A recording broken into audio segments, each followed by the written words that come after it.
Henri. Salut PPC, tu vas bien? Impec. Alors aujourd'hui tu viens nous parler... D'un truc important, c'est les 7 freins qui vous empêchent de réussir. Parce que tu sais, des fois dans la vie, tu fais des trucs et ça marche pas. Alors, on essaie de réfléchir à qu'est-ce qui fait qu'on ne va pas jusqu'au bout et qu'on échoue.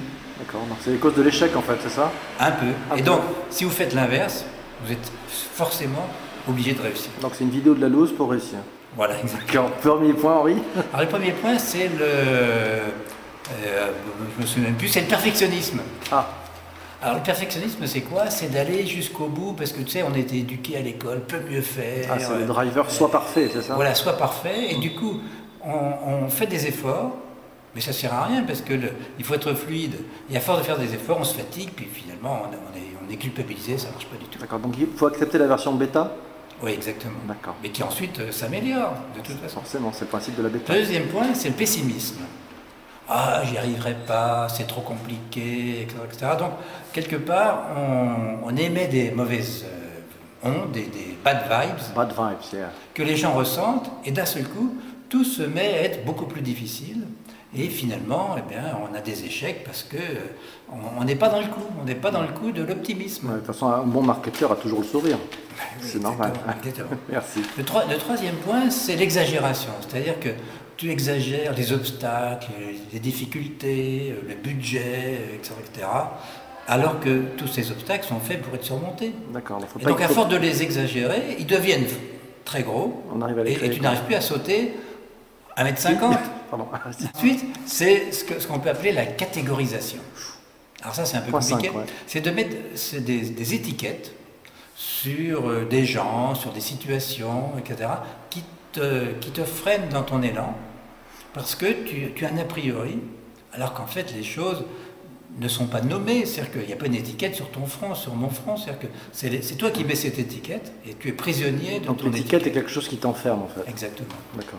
Bah, toi, tu comprends. Non, mais c'est fou. Alors, le cinquième point, mais non pas le... Ah, bah je croyais qu'on était de c'est, ça. c'est refuser les compliments. Ça c'est étonnant. Hein. Tourner le dos, compliment, c'est ça? Oui, parce que d'abord, si tu refuses des compliments, c'est que fatalement, tu n'es pas quelqu'un qui donne des compliments. Et donc, autour de toi, à nouveau, c'est difficile, c'est en force, etc. Et donc, ça t'empêche d'avancer. Ok, bon. Donc ça c'était Ensuite, c'est le 5, maintenant on passe au 6. Le sixième point, c'est peut-être faire preuve de trop d'humilité et négliger ses points forts. En fait, à partir du moment où tu as conscience de tes points forts, tu t'appuies sur tes points forts, eh bien ça marche. Ça marche parce que les gens, les situations, si tu veux, reconnaissent que tu es en puissance, en force, et bien disent oui à tous tes projets. De toute façon, le pouvoir, c'est ce que les gens veulent bien te donner, c'est ça. Donc, oui, mais si te sentent si toi-même tu n'y crois pas, ça ne marchera pas. Voilà. Mais donc, pas d'humilité ou de fausse humilité. Bon, si t'es fort, t'es fort. Donc la fausse modestie, c'est une connerie, quoi. Oui. Ok. Tout à fait. Je vais synthétiser. Le septième point, c'est le risque, la prise de risque. Ouf. Alors la prise de risque, c'est un peu complexe parce qu'il ne faut pas aller au-delà du raisonnable, mais il faut quand même quelquefois se mettre en danger. Donc, il y a un curseur à ajuster. Pas simple. Ben non, mais ça s'apprend. Comment? Ça s'apprend. Il y a des écoles de risque, il y a des capitales de risque. Il y a l'école du risque. Oui, du cirque. Du rire, je connaissais, mais l'école du risque. Et donc, c'est aussi en faisant des essais, des erreurs, pour savoir si tu as été un peu trop loin dans ta prise de risque ou pas suffisamment. En tout cas, il y a une chose qui est certaine, c'est que l'hésitation te tue. Il ne faut pas hésiter. À partir du moment où on a un projet, on fonce. D'accord. Celui qui hésite est mort. D'accord, donc celui qui réfléchit trop au bord de la route va se faire écraser. Voilà. Et peut-être une conclusion aussi pour tous les millions de lecteurs, de spectateurs de ces vidéos du succès. Oui. Essayez de vous pardonner vos erreurs. C'est-à-dire que si à un moment donné vous faites une bêtise, une connerie, vous n'allez pas culpabiliser pendant toute votre vie. Hein. Qui ne risque rien n'a rien.